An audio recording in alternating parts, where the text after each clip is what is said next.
నిజామాబాద్ జిల్లా కేంద్రంలోని యువ జంట రైలు కింద పడి ఆత్మహత్య చేసుకోవడం కలకలం రేపింది. నిజామాబాద్ జిల్లా నవీపేట మండలం ఫకీరాబాద్ మిట్టాపూర్ మధ్యలో రైలు పట్టాలపై రాత్రి ఆత్మహత్యకు పాల్పడ్డారు. పొతంగల్ మండలం హెల్గోటికి చెందిన అనిల్ శైలజకు ఏడాదిన్నర కిందట వివాహం జరిగింది. బంధువుల వేధింపులు దుష్ప్రచారం తట్టుకోలేక తాము ఆత్మహత్యకు పాల్పడుతున్నట్లుగా యువకుడు తన సెల్ ఫోన్ నుండి సెల్ఫీ వీడియోను రికార్డ్ చేసి పోలీసులకు పంపించారు.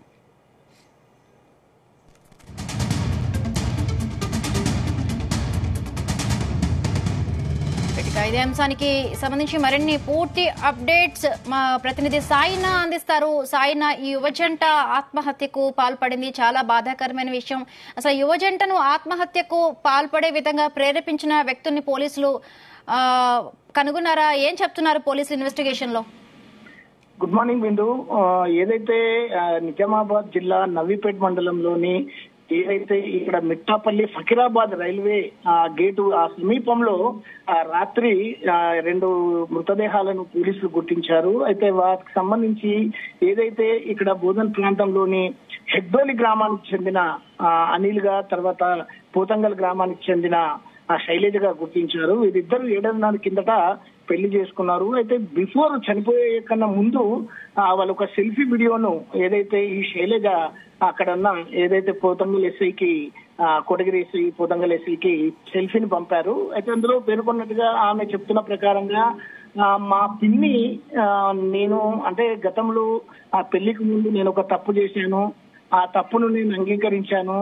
మా బావ తర్వాత మా అత్తమ్మ, మరిది, మా ఇంట్లో కుటుంబ సభ్యులందరికీ కూడా మీ తప్పును వాళ్ళు ఏదైతే అంగీకరించి నన్ను స్వీకరించారు. అయినా గాని మా పిన్ని ఈ విషయాన్ని మొత్తం ఏదైతే బజార్కి ఇడిచింది, ప్రతి ఒక్కరికి చెప్పుకుంటూ పోతుంది. ఆమె అన్ని దానికి లేనిపోని మరి అన్ని కల్పించుకొని చెప్పుకుంటూ పోతుందని చెప్పేసి ఆమె తన ఆవేదన వ్యక్తం చేసింది. ఈ కారణంగా బయట వ్యక్తులకు తెలియడంతో తన భర్త ఇటీవలే ఒక ఏదైతే పురుగుల మందు దాగి ఆత్మహత్యానికి ఒడిగట్టిండు.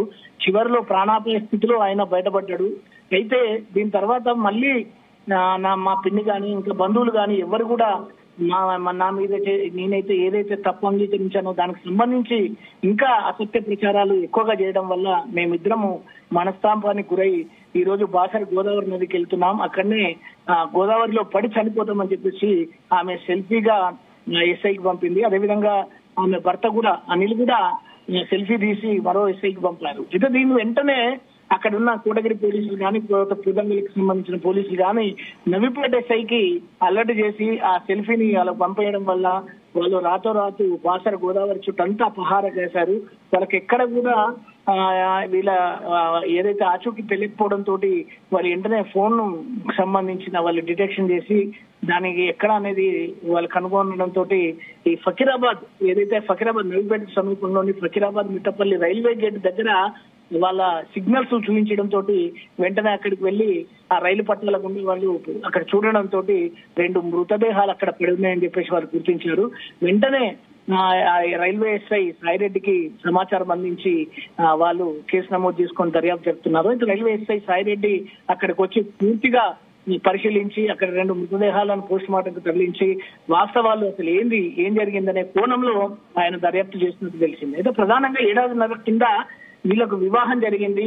అయితే అన్యోన్యంగానే ఉంటున్నారు. మధ్యలో ఏదో చిన్న ఆమె మీద ఆరోపణలు రావడము, పంచాయతీలో కూర్చుకోవడము, పంచాయతీలో ఆమె ఒప్పుకోవడము, ఇవన్నీ జరిగిన దరిమిలా కూడా వారు హ్యాపీగా కలిసి ఉన్న క్రమంలో బంధువులే ఎక్కువగా ప్రచారం చేసి వీళ్ళను మానసికంగా చాలా తీవ్ర ఒత్తిడికి గురి చేసినట్టుగా మనకు తెలుస్తోంది.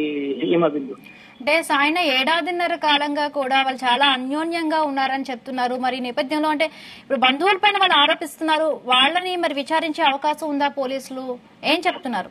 వాస్తవంగా వాళ్ళ సెల్ఫీ ఆధారంగా ఏదైతే సెల్ఫీలు పంపించడం, సెల్ ఫోన్ల ద్వారా పంపించడం అనేది సోషల్ మీడియాలో కూడా వైరల్ గా అయింది. అయితే దాన్ని సిపి కూడా సీరియస్ గా తీసుకొని ఎస్ఐకి అక్కడ ఉన్న స్థానిక సిఐకి కూడా ఖచ్చితమైన ఆదేశాలు జారీ చేసినట్టు తెలిసింది. అయితే వీళ్ళ మృతికి ప్రధానంగా వాళ్ళు పేర్కొంటున్నట్లు ఎవరైతే పిన్ని ఎక్కువగా ప్రచారం చేసింది, ఆమెతో పాటు మరికొంతమంది బంధువులు ఉన్నట్లుగా. అయితే ఈ కోణంలో పూర్తిగా పరిశోధించి వాళ్ళ మీద కేసులు నమోదు చేసి చట్టరీత్యా వాళ్ళ మీద చర్యలు తీసుకోవాలని చేయాలని చెప్పేసి కూడా సిపి ఆదేశించినట్లుగా తెలిసింది. ఈ క్రమంలో అక్కడ ఉన్న సిఐ ఈ విషయంలోనే పూర్తి విచారణకు ఈ రోజు ఉదయం బయలుదేరారు. అయితే ఇడ్డోలి గ్రామము, అదేవిధంగా పూతనగలు, తర్వాత నిజామాబాద్ లో కూడా కొంతమంది బంధువులు ఉన్నారు.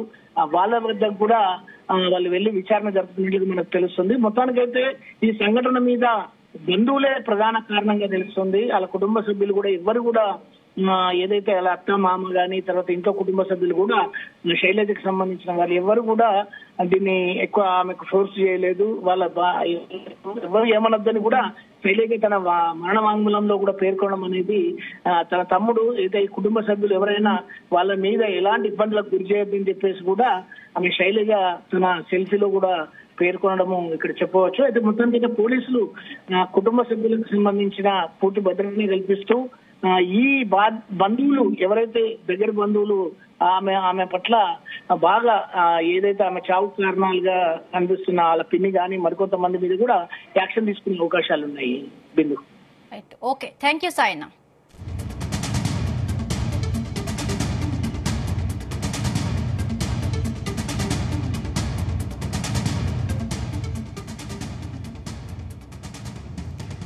నిజామాబాద్ జిల్లా కేంద్రంలోని యువ జంట రైలు కింద పడి ఆత్మహత్య చేసుకోవడం కలకలం రేపింది.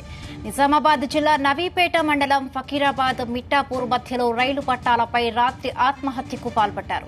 పొతంగల్ మండలం హెల్గోటికి చెందిన అనిల్ శైలజకు ఏడాదిన్నర కిందట వివాహం జరిగింది. బంధువులు వేధింపులు దుష్ప్రచారం తట్టుకోలేక తాము ఆత్మహత్యకు పాల్పడుతున్నట్లుగా యువకుడు తన సెల్ ఫోన్ నుండి సెల్ఫీ వీడియోను రికార్డ్ చేసి పోలీసులకు పంపించారు. దుష్ప్రచారాలను తట్టుకోలేక జీవితంపై విరక్తి చెంది ఆత్మహత్య చేసుకుంటున్నామని తమ బాధను వీడియో రూపంలో చిత్రీకరించారు. దీంతో పోలీసులు వారి ఫోన్ను ట్రాక్ చేసి ఆ దంపతులను కాపాడడానికి చేసిన ప్రయత్నం ఫలించలేదు. చివరికి పోలీసులు ఫకీరాబాద్ మిట్టాపూర్ పట్టాల పరిసర ప్రాంతాలపై వారి మృతదేహాలను గుర్తించారు. ఈ మేరకు పోలీసులు కేసు నమోదు చేసుకుని దర్యాప్తు చేపడుతున్నారు.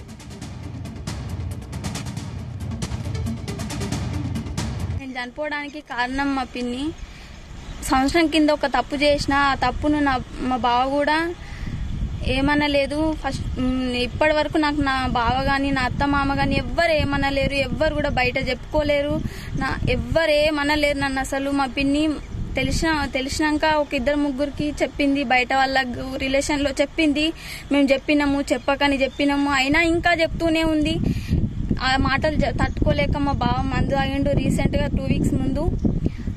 ఆ మాటలు తట్టుకోలేకనే మందు తాగిండు. ఇప్పుడు ఇంకా మొన్న మధ్యలో ఇంకా వేరే వాళ్ళకి చెప్పింది. దానివల్ల మేము బయట మొహం చూపించుకోలేకపోతున్నాము. మేము చనిపోవాలని నిర్ణయించుకున్నాము. మా అత్తయ్యకు మా మామయ్యకు ఎవ్వరు ఏం అడగాల్సిన అవసరం లేదు. ముఖ్యంగా మా అన్న మా అత్తయ్య మామకి మా అన్న ఏం అడగాల్సిన అవసరం అసలు అడిగి రైట్సే లేవు.